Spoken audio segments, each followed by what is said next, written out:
Well, where are you at this morning? Good morning. I'm in Chicago, Illinois, Very cool Central Time. where it's cold and full of snow. Oh my gosh, no. Well, I'm down here in Atlanta in the ATL, and it's a bit cold for us too at this time of the year. We're Oh not man, really used to this. oh, man. I would definitely prefer you guys' weather. We pay for it in like July and August, that's for sure. We Oh get up. yeah, yeah. The heat. Yeah. Oh my gosh. But I've been here for so many years now, and the heat just really kind of becomes part of you. And when you got these cold snaps here, it's like, wow, I forgot what that was like. It's like the best weather to live in, though. Yeah, I'll take it over. I grew up in Cleveland, Ohio. So I'll take this weather over that any day. I don't miss that cold and snow trying to get Exactly. around. Exactly. And it's so tough to get around, just to drive. And I forgot all about brushing off the cars and all that. Yeah, we just hit 14 inches of snow. So Oh, you can imagine how people were stuck all over the streets and couldn't get out their parks, and it was just a mess. So that's when it's snow like that, you literally have to leave out at least an hour and a half early before you're going anywhere to yeah, make. that's true. Yeah, so it was a mess. Wow, Chicago's great. So have you been there your whole life? Did you Born grow and up there? raised. Yeah, born and raised. Yeah, what a great town though, and great for the arts, and you're part of that. Yeah, yeah, yeah, yeah. And it's coming up even more now. Like you have more. I think because of the tax break that the mayor has given the city. You have more people that's coming here filming. You have more shows that's touring here. You have more people that's being bold enough to put up stage plays. Not all of them are good, but they're putting them up. We won't name names here. Yeah, but I mean, it's although they're putting them up. I was talking to someone yesterday at an event with one of the biggest radio stations, Power 92, and I was telling them I think it's important for people to do the research and the study on how to put up, decent productions because it's a sabotage to the industry. When you have people that may have been a first time playgoer and they're great at getting people out, they know exactly how to talk and how to communicate, and then they get thousands of people out and people are disappointed. So now they judge all shows based off that one bad one. So it's a sabotage to the community as well. Yeah, you want to make sure they're all good and people will go to pay. And it's Exactly. tough in post-COVID times for people to get out and say, hey, look, this has got to be worth my while. Yeah, yeah, it does. So that's the battle right now. That's the battle. But I mean, Yeah. So the your new play, 1800s versus 2020. What is the origin of that play? so I originally was working on a series called the What If series, and I'm making it a series full of short films. So the one question that I asked, one of the one what ifs was, what if the slaves from the 1800s were to come here today to 2020 and see how we're living? Or what if the people from 2020 was to go to the 1800s to see how they had to live? And it's such a it's a real it's a subject that I think a lot of people like they pretty much scared of that. Like that question scared a lot of people. Reason is because they understand the disappointment, and it made them have to think about what it is that our ancestors actually went through. And I think with people talking about the racism and stuff going on today and using it as an excuse, to not be as great selves, it's like, no, no, no, no, no. Before you do that, let's take a look in the mirror. First of all, it was Black people that started slavery. Then two, that's also take a look at back then how our ancestors fought to have education. They fought to be able to vote. But if you look at people today, all they're doing is pointing a finger and using an excuse. So I think we Yeah. need to wake up and look in that mirror. You know, let's look there first before we look on the outside of everything else, and let's have a real conversation with self, and a real conversation that's going to help and inspire our youth. Because how many families really have, like, are being families now? When the last time you sat down at the dinner table and ate with your family? You know, Yeah. like, when is the last time a child picked up a book over a phone? It doesn't happen. You know, so it's just so many different subject matters that need to be approached. But you know, I approached it in realness and in truth. And I also gave a conclusion that will help people start to think different. Yeah, that's good. It's an educational experience as well, saying, hey, I'm holding this mirror up to society and like, wow, it gets you to really thinking like, certainly things have changed. I mean, technology is a Yes, huge change, but like so many things haven't. I mean, look at the police involvement and the court cases that have been going on. What happened here in southern Georgia? Oh my God. I mean, it's like this is 2022. yeah, It's amazing how so many things haven't changed. We're seeing it more in a high-tech environment. and that's the other big piece to it. There's a lot of things that have changed, but yet there's a lot of things that have not changed. And the things that have not changed, it still exists. It just looks different. Such as slavery. Well, for one, slavery is still present, but now it went from physical to mental. Yeah. Like, people are mentally enslaved. Mm-hmm. Then you have slavery now that also went from a race and a culture that's not the focus anymore. Now the focus is gender and age, because you have these human traffickers that's taking these women and these children, that's slaving them, making sex slaves and everything else, but no one is talking about it. Isn't it amazing? It's like right in front of our own very eyes. And I think being here in the Atlanta area, I know this trafficking is really big because we're a big uh, transportation hub. So Yep. much passes through here. So I know it's been going on here for years, and it's really Yeah. hard to police that.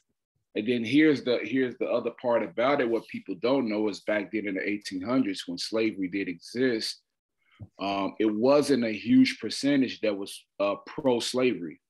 It was a larger percentage of people that were quiet. It wasn't a whole lot. Then you had your abolitionists. I think it was 1% of the world that were abolitionists. But today, if you look at it, there's a small percent of people that's practicing racism and that actually hate other cultures. But then you do have a 1% of people that will speak up. And then you have the rest of the world that just quiet, like stuff is not happening. And the ones that's quiet, they think they're really doing something, but you really are guilty, because if you're quiet, then you're just as guilty as the problem. You know what I mean? So it's Yeah. it's it's so much comparison from back then to today, that people, if like 1,000 years from now, can look back at this and also look at the 1800s and say it was very synonymous. It's just Right. technology was involved. Yeah. That's incredibly true. And if you aren't saying something and you're saying all that, then you're pretty much guilty of yourself of that too. It's just really crazy. So this whole play came to you in a dream about 7 years ago? Yeah. I actually dream a lot of scenes. Not this play in particular, but I dream a lot. Like, some of the scenes, not the area right down. Oh man, it's, Yeah. like, it's so visual. Like, that's the way my brain works. It's so visual.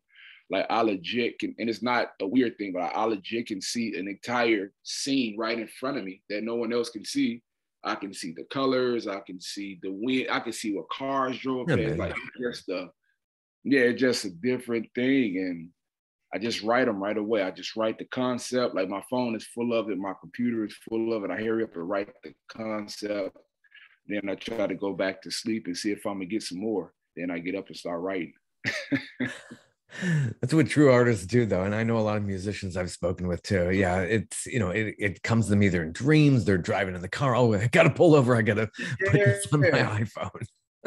it could be the weirdest thing that'll trigger it, like just a simple word. A simple word. Like I was Wow. I was in an acting class, and when I mentioned the why, and when I said why, and I looked at some of the students' faces, I got a whole movie off that. Like, Amazing. Now you just got to make the screenplay. It's like now I got to do the real work here. yeah, no, it's made. It's made. It's done. It's done. Once this take off, there's so many more to come after this. So cool. So, how did you get your cast together? Were these students that you knew, just actors in the community? So the two guys that have the lead roles, they're identical twins.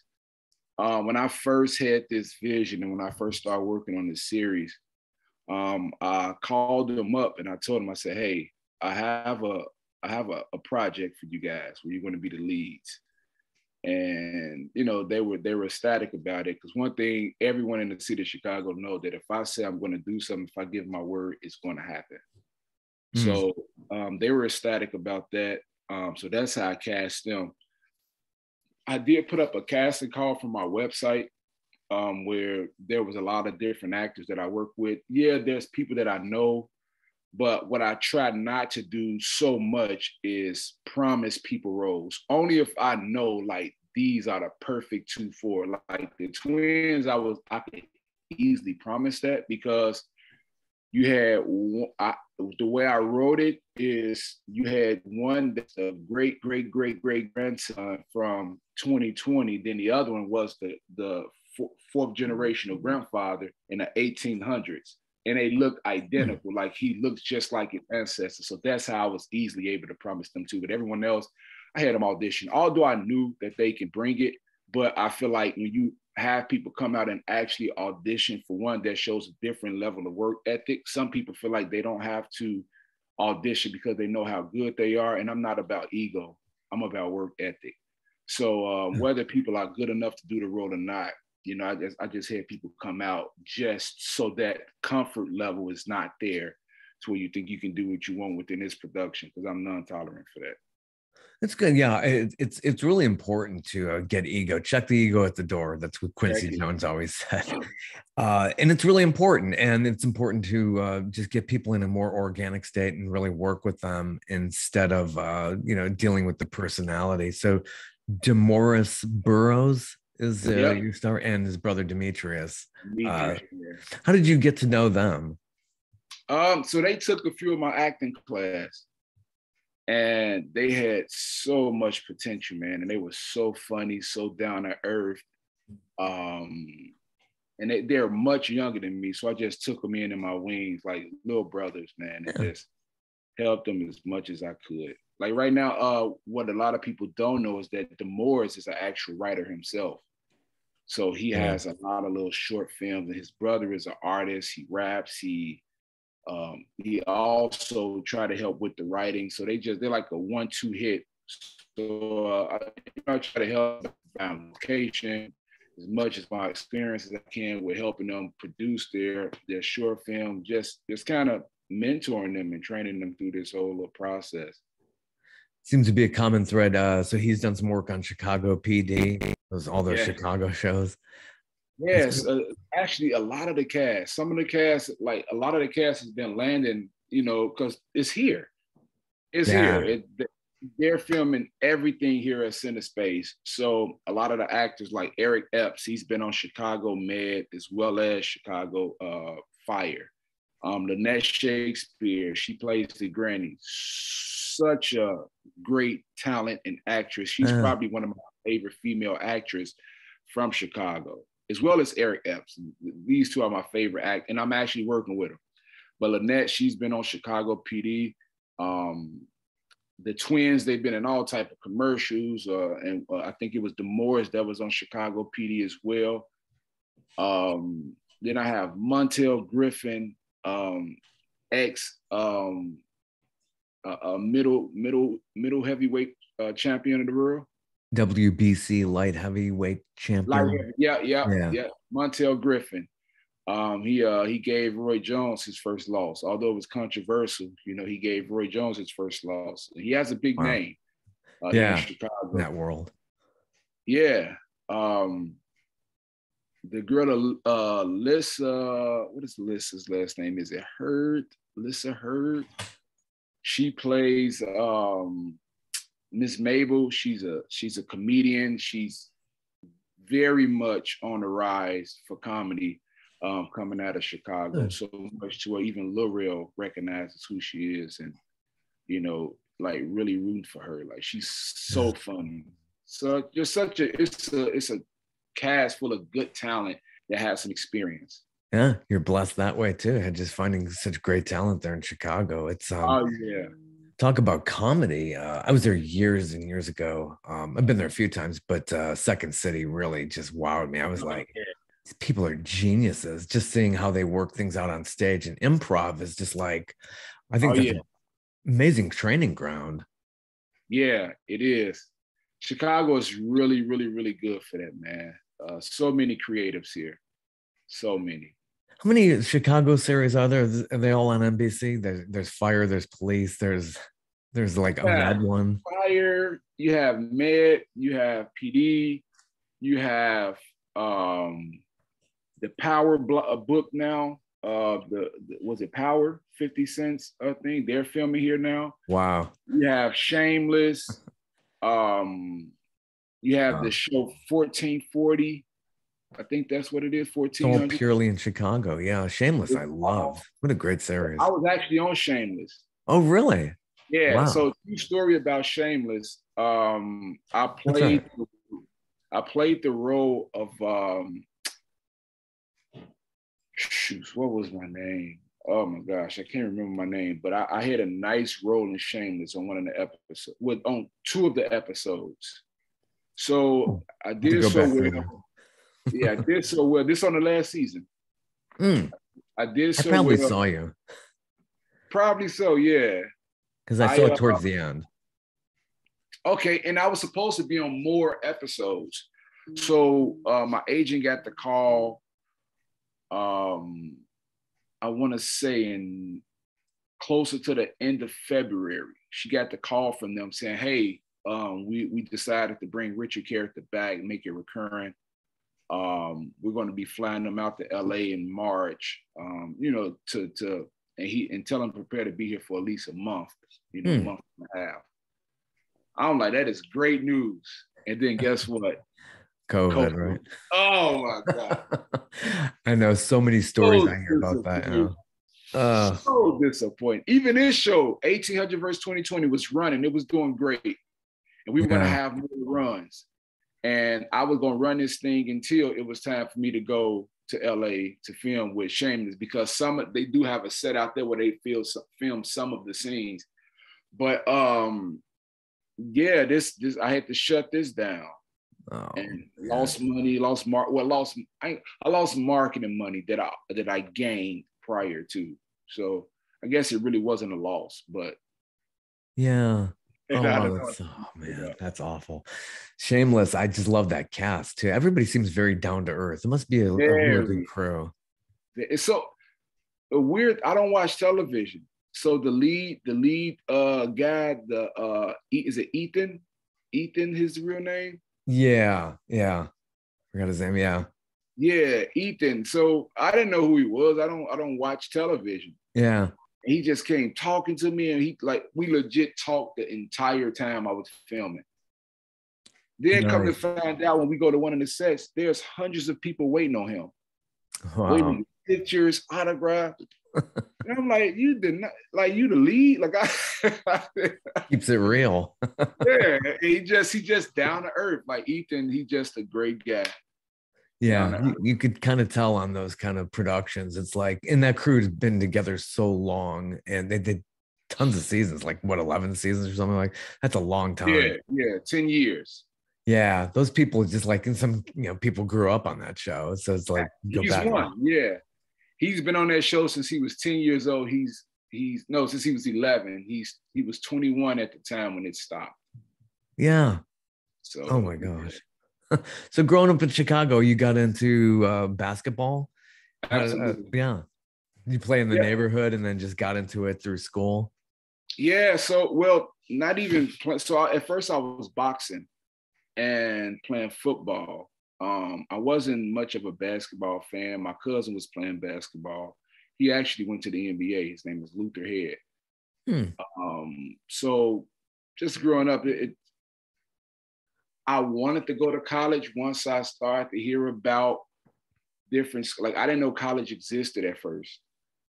And then I never heard of a boxing scholarship to get in college. Yeah.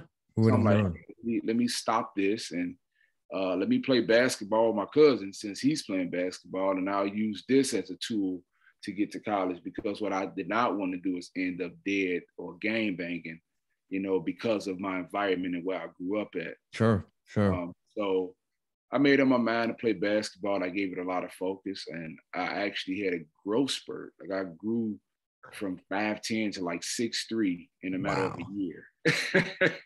Oh my gosh.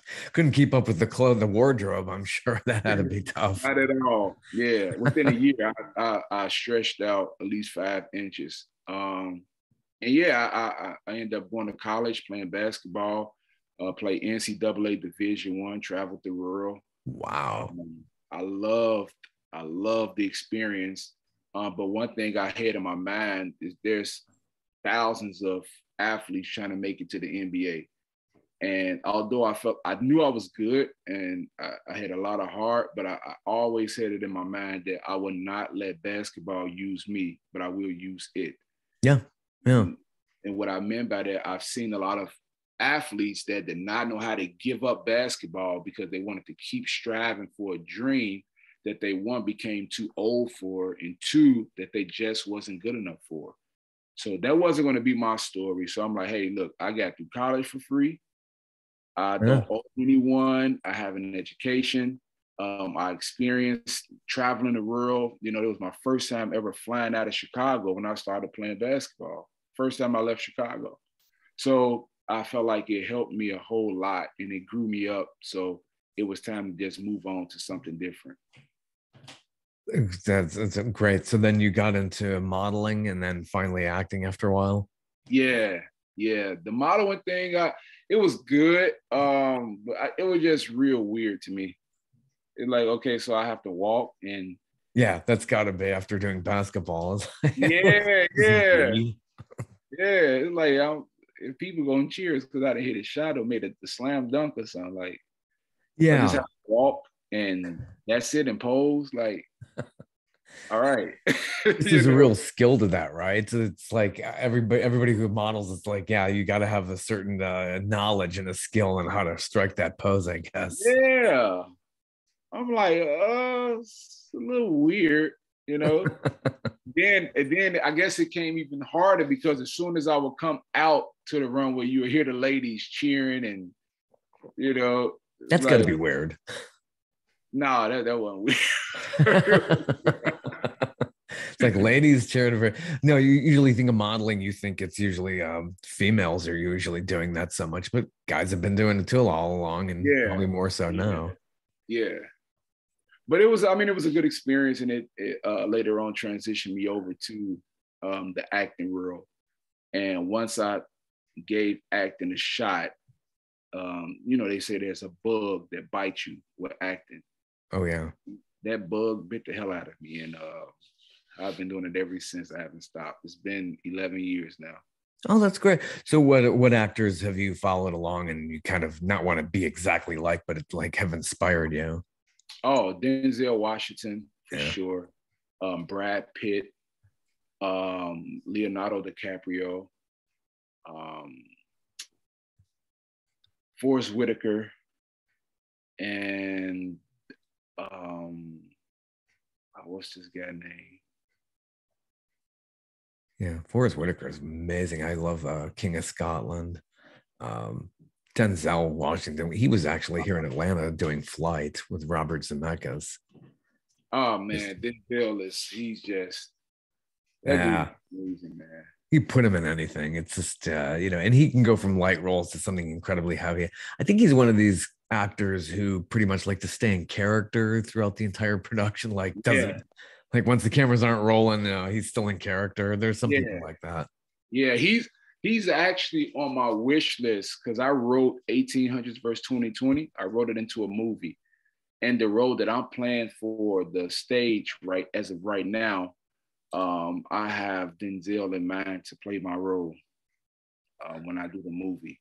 There's the role of Congo, a Um, 65-year-old you're playing. yeah, yeah. Nice. Yeah, he'd be great. That It would be was, really man, great. Yeah. he would destroy this role. He Yeah. would destroy it. Hopefully you can get that on his radar. That'd be awesome. I'm a big believer in speaking things into existence. And not to make it a religious thing, but I'm heavy on the Bible, and that's one thing it talks about, speaking things into existence. And if you look at God, everything he made was through words. He never made anything from his mouth. I mean, from his hands, everything from his mouth. So if we were born in his likeness and image, we have that same power and authority. So I believe if you speak those things not as if they were and have the faith that it's going to happen, it will happen. Yeah. Yeah, So that's good. It kind of keeps you anchored, having that inspiration, and however you do it. And if it's, through religion, the Bible, that's an inspiration, and it absolutely, enriches you. absolutely, Yeah. yeah. So you met I, John Ruffin. How did meeting John Ruffin and moving on from that and getting into being a playwright? How did that all evolve? so this was after I was finished with the tour with modeling with Ebony and Jet, and I did a stage play, and I still felt like it was a lot of missing pieces. Like I felt like the story. I mean, the story was good, but I felt like it could have been stronger. I felt like my acting could have been much, much, much better. And I started hearing about this guy John Ruffin does theater. So now here it is. I'm drawn to this theater world. I want to know who's doing the best productions. I want to work with the best. And John Ruffin was one of the best at the time. And when my manager reached out to him, he said, "Okay, I can come and host the show." So I came to host, and got a chance to sit and watch the production, and I was amazed by the production value, just the quality of everything. The writing, the directing was great, the acting was amazing. So I'm like, that's who I need to work with. And I reached out and I told him, hey, I want to work. It's not about the money. You don't even have to pay me. I just want to sit, learn, and I want to be able to get on the stage and just be the best at my talent, because I'm not driven by money. It's all about my Hmm. passion for me. And I started working with him, and that was it from there. I learned all I needed to learn and started my own production company. And I've Yeah. always been a writer. I've always been a visionary. So that part wasn't as hard. And all that's out there. You got your own website. Want to tell everybody it's just your full name, richardgallion.com. It's a really Yep. nice site. Um, Thank you. RGE, that's the Rich Gallion Entertainment. So Yes, that really impressed with that. Beautiful artwork you have for the play 1800s versus 2020. thank you. Uh, so yeah, who was behind doing the artwork for that? The original flyer, when I did it back in 2020, this guy named Jason Long, he was my graphic designer. But it just didn't work out. I'm the type when I want something done, Yeah. I don't want to have to chase you to get it done, Uh, especially when I'm paying, your asking price. So I ended up finding another graphic designer who put that one together. Her name is Ashley Bell. She's actually out there in Atlanta. Yeah, yeah. Her name, Graphics is funny that way because it's just you're so artistic because I dabble in that too a little bit. And yeah, it's artists are a funny bunch to try to go yeah, after. yeah. It's like, hey, trying to get something done. Come on, what are we doing? Can we work? Man. That's always the challenge, yeah, as a producer, director, writer, all that stuff. It's just it really can be pretty Yeah. challenging. But I've Um, been working with Ashley Bell now. She's out there in cool. Atlanta. Good. She's originally from Chicago. And one thing I do like her, she's not as fast as Jason was when he would get to it, but she do tell you, you know, everything you need to know. Like, it's going to take me at least 3 days, you know, and I could appreciate that, you know, Yeah. something, some expect the end as opposed to just not knowing. Yeah. It's very nerve-wracking too, because you don't know what's going on and they're not communicating with you. You're like, hey, where's my Yeah. product here? Yeah, I'm huge on communication, man. The way that shut me down and, you know, turn me away is not communicate. Yeah. You know, it's only fair. It's only fair because time's money too, and you got deadlines. Yeah, and this is my investment. Like, to put up these production, it costs a nice penny. It's not cheap. And I'm the type, when I put my all into something, I legit put my all into it. My money, my time, my efforts, everything. And then when you feel like it's not received the same on the other end of, you know, what you paid for, that becomes a problem with me. So you're staging this play at the APC Theater. Yep, APC Theater. Where is that in Chicago? It's on the south side. It's in the Morgan Park area, 114th and Vincennes. Really good area. Really good real estate over there. There's a lot of homeowners. It's right next to Beverly. Beverly is a great place where you have a lot of wealthy people that live there. It's not shootings over there, no carjackings. Just a beautiful theater, a nice area, a lot of free parking. We have parking lots. It's one of them hidden gems on the south side of Chicago. So a lot of my audience is very comfortable with coming there because they know that they don't have anything to worry about. You know, living in Chicago and going to a Chicago event. There's nothing to worry about.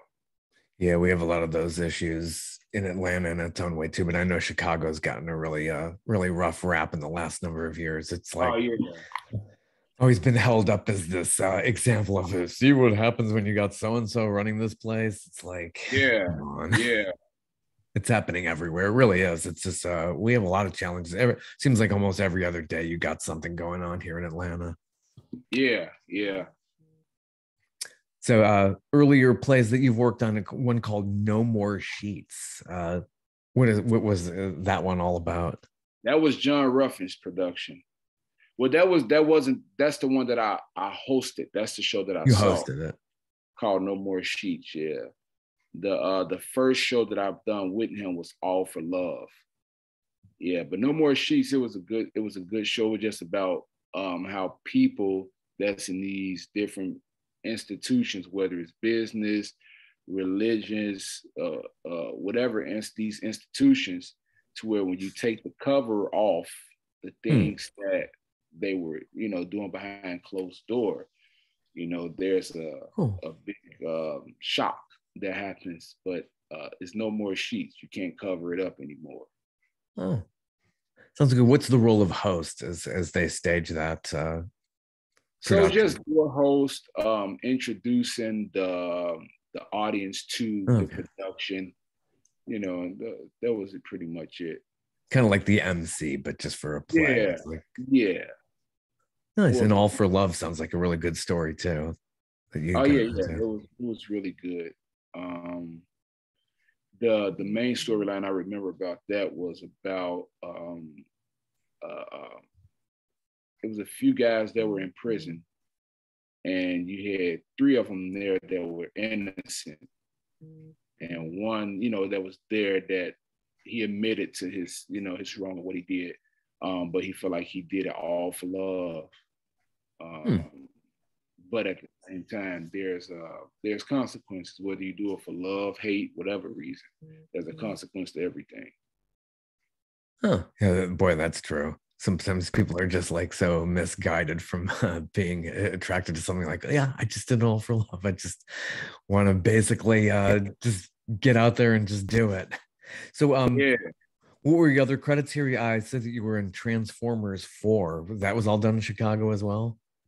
Yes. No. So with Transformers, the very first one, so I shot 2 scenes. I shot one scene in Chicago. Then I shot one scene in Detroit. Okay.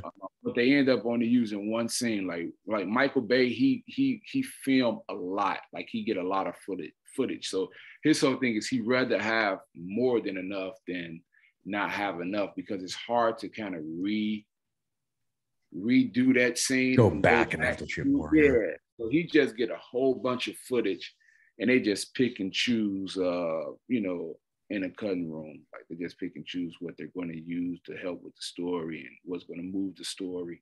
So that's why, the Transformers be so long, because he gets a lot of footage. Yeah, he does, doesn't he? And I've known some of his features. Yeah, they tend to be longer anyway. Oh yeah. I was an extra in Anchorman II, and I did a couple of scenes there, and I could tell Adam McKay was like really shooting a lot. It's like I Yeah. bet he had hundreds of hours of stuff. Yeah, it is, man. But what I love was the experience, because I had an actual role, and to this day I still get residuals from it. Wow. Yeah, it was Oh, just a great experience. Like you had the car service to come pick you up in the morning with your name on it, and get to the airport, and when you get off, you have a driver there with your name and waiting to take you to your areas. And like, it was just so dope. Like I really, really, nice. really enjoyed it. Yeah. Oh, that had to be really great having your name on the car. It's like, wow. Yeah. It was like, okay, I can get used to this. I like it. This is a great life. Black Butterfly. Who's in that movie? So that's from a filmmaker here named Mark Harris. Mark was the very first movie I've ever done, was with Mark. And the funny thing, when I went to the audition, he told me verbatim the character Daniel that I played. He wrote the movie 10 years before he actually started filming. Yeah. He said when he was writing that movie 10 years ago, when he imagined Daniel, it was legit my face, my height, my body structure. So when I walked in the room, it kind of freaked him out, because I was what he saw for the Daniel character. And that was my first time acting, but it came off pretty good. Like it's actually one of my favorite movies that I've done. I'll have to check that out. I never heard of that one. Oh yeah, like it's a really, really, really good storyline. And you're also Quality, yeah, that sounds really cool. yeah. Yeah, sounds like a great movie. I have to seek that out somewhere. I'll look it up on IMDb and see where we can see that. Okay. Yeah. And you co-wrote Hard Knock Life. Doing that film, what was the inspiration to be a co-writer and being in that role? So originally I was my manager was called for me to just come on as a producer and just attach my name. There was right after the tour with Ebony and Jet, like my name was buzzing a whole lot in Chicago. So the lady Cassandra, she reached out. The story was already written. She reached out, and this was after I got the experience with John, and I kind of had a feel of how production's supposed to go. And it was a stage play. She originally wanted me to come on and produce it. I told her, send me the script. I'll take a look at the story. If I like it, I'll agree to do it, because I knew she didn't have much of a budget. But when she sent the story, I liked the storyline, but I hated the writing. The dialogue wasn't good. It didn't have enough meat. It didn't have a turning point. It didn't have defined characters, like it was confused. So I just sent them my honest, and that's the thing, I'm extremely honest with people. So Yeah, I sent yeah. them my honest feedback, and she was like, well, hey, but not only did I give her feedback, but I also gave her the ideas that I got from it. I Yeah. wrote it down, and I had like at least 4 pages of notes.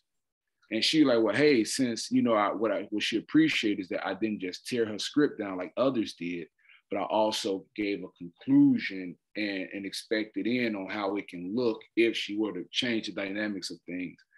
Because she was like, well, if you write it, I'll give you the credit for it, and I'll still love to do it. So I wrote it, sent it back to her. She loved it, and from there, where I was supposed to just be the producer, I ended up being the writer, producer, director, Huh. as well as the lead actor in it.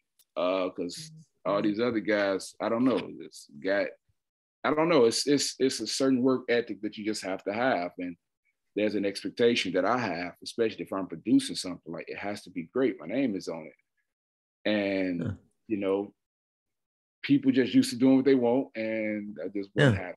So That's so cool though, to wear several different hats. And I like to do that too. I don't want to just be this one trick pony. It's and what's great is you learn all the different facets of the process to yeah, take on all these different roles, not just acting, not just directing. So I think that makes you more rich that way. absolutely, absolutely. Yeah, you don't get stuck to just one title. Yeah. You want to do everything. Yeah. And some other plays that you've been in, been working with. Desperate. When did that one come out? Yeah, so I did that. That's actually on YouTube right now. The entire Hmm. play. People can go check out that play. Just go to Richard Gallion Entertainment. Richard Gallion, type in Desperate, and that stage play will come up. I uploaded the entire play. Right now, I got like 10,000 views. But I did that years ago, at Yeah. least 7, 8 years ago. And I wrote that to a TV series as well, which the first episode is currently on Amazon Prime.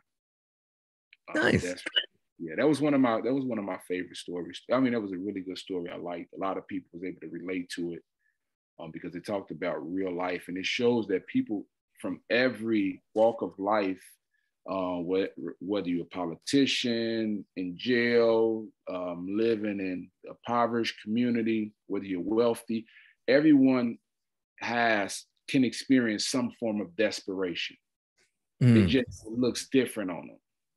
The way Oh, desperation looks on you is different from how it looks on me. yeah. But the common denominator is everyone is desperate to a certain sense. So when you're writing a play, and you're crafting the dialogue, and like you were saying earlier with the this other play, like, is it a gut feeling like, oh, this dialogue is just not 3D, it's not really authentic? Is it a gut feeling, or does it come naturally to you that way? It does. Not only do it have to be authentic, but there also has to be quotes in there that's going to be memorable. There has to be something that grabs people attention. Yeah. It's like when you talk, you don't want to be a boring speaker. You want to be Right. saying something that's meaty, that's going to be able to, pull people in. Like, for instance, the dialogue, I have some dialogue in 1800 verse 2020 that I think I'm just going to put these quotes on t-shirts, because I had, Oh.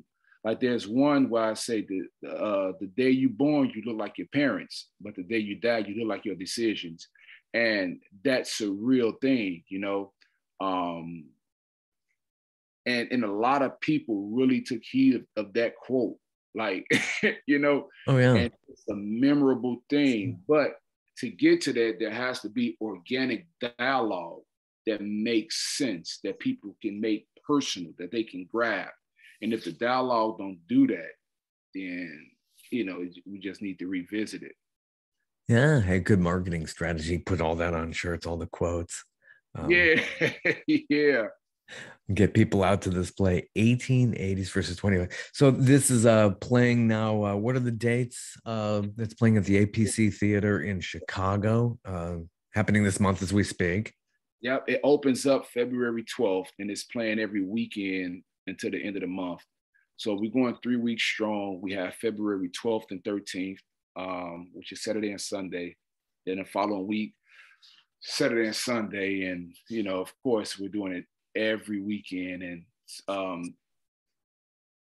this Saturday, we have 2 showings, 2 p.m. and 7 p.m. Had to have a matinee show because I have an audience of people that's, kind of elderly, and they do not like coming out at night. They're like, we need matinee shows. So I gave some matinee shows this time.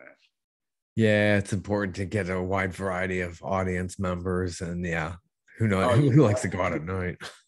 absolutely. Awesome. Well, I really appreciate your time here. This is fantastic. And go out to see this new play. This is really great. Everybody in Chicago, if you happen to be in Chicago, travel to see a great production like this. Oh, yeah. And you can get tickets at www.richardgallion.com. Gallion is spelled Gallion, or you can call 310-461-8973.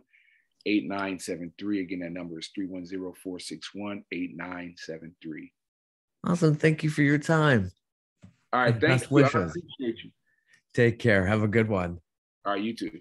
Bye.